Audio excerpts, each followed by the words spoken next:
Something isn't adding up, and deep down, you can feel it.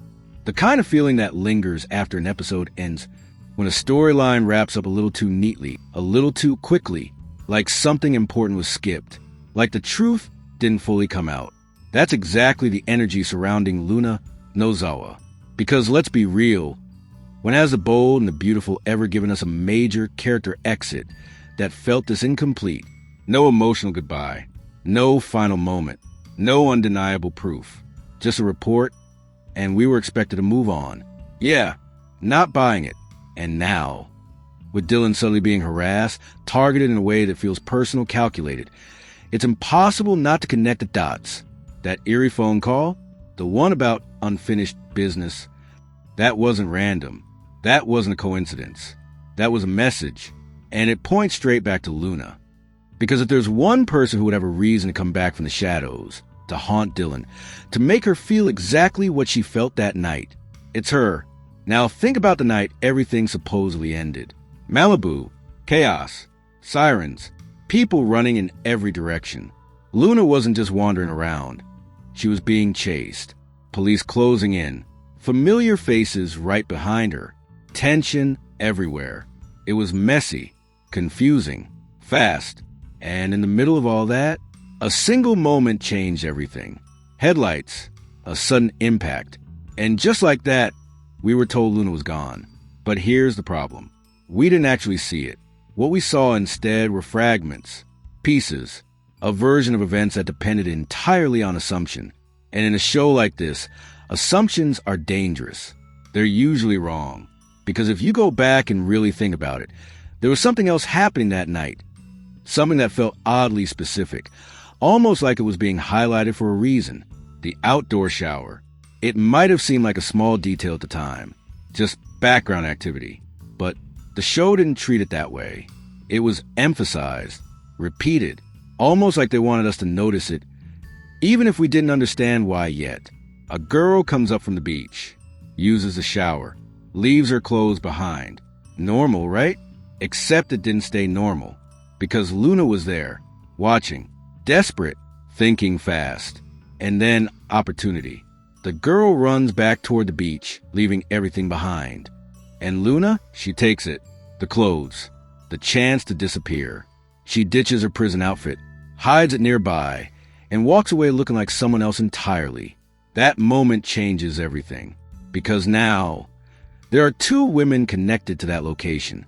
One in borrowed clothes, and one who might come back looking for what she lost. So what happens next? Imagine this. The second girl returns.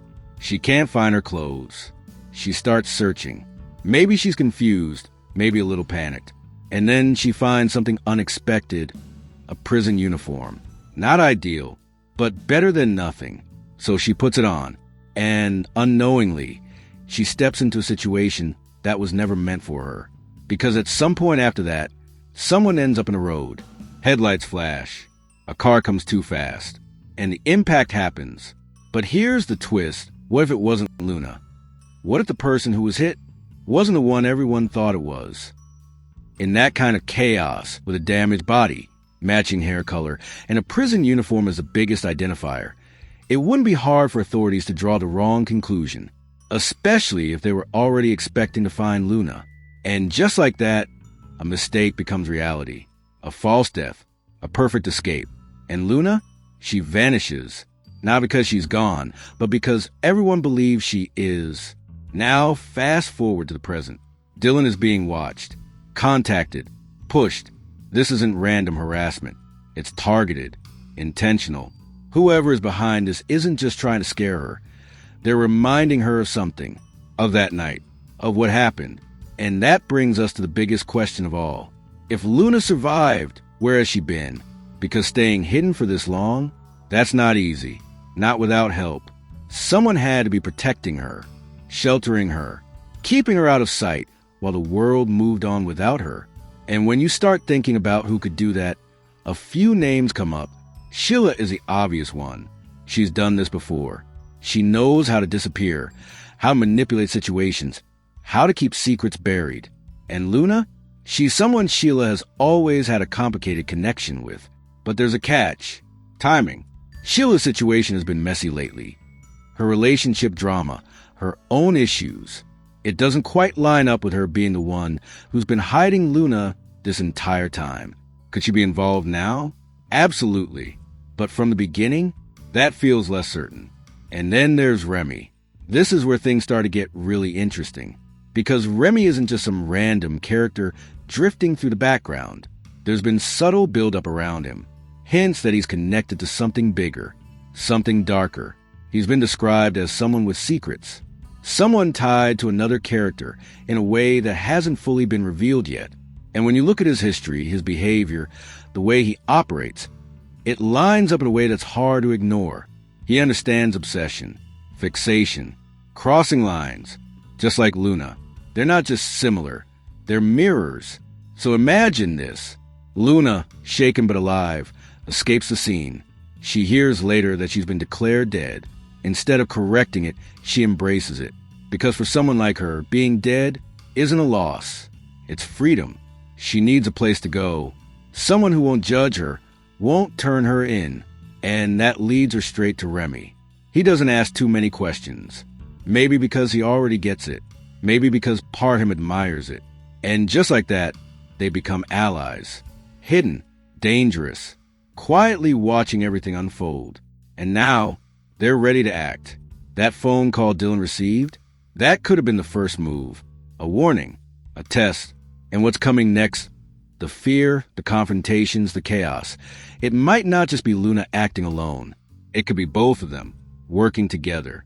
And if Sheila gets pulled into this as well, that's when things go from dangerous to explosive. Because think about it, 3 people, all with something to lose. All with a history of manipulation, obsession, and revenge. That's not just a storyline. That's a storm waiting to hit. And the scariest part? Dylan has no idea what's really coming. She thinks she's dealing with a ghost, a memory, something from the past trying to scare her. But this is real. This is someone who survived the impossible and stayed quiet long enough to plan something much bigger. So the question isn't just, is Luna alive? At this point, that almost feels obvious. The real question is, what does she want? Because whatever it is, she's waited months to make her move. And when she finally steps out of the shadows, nothing is going to be the same.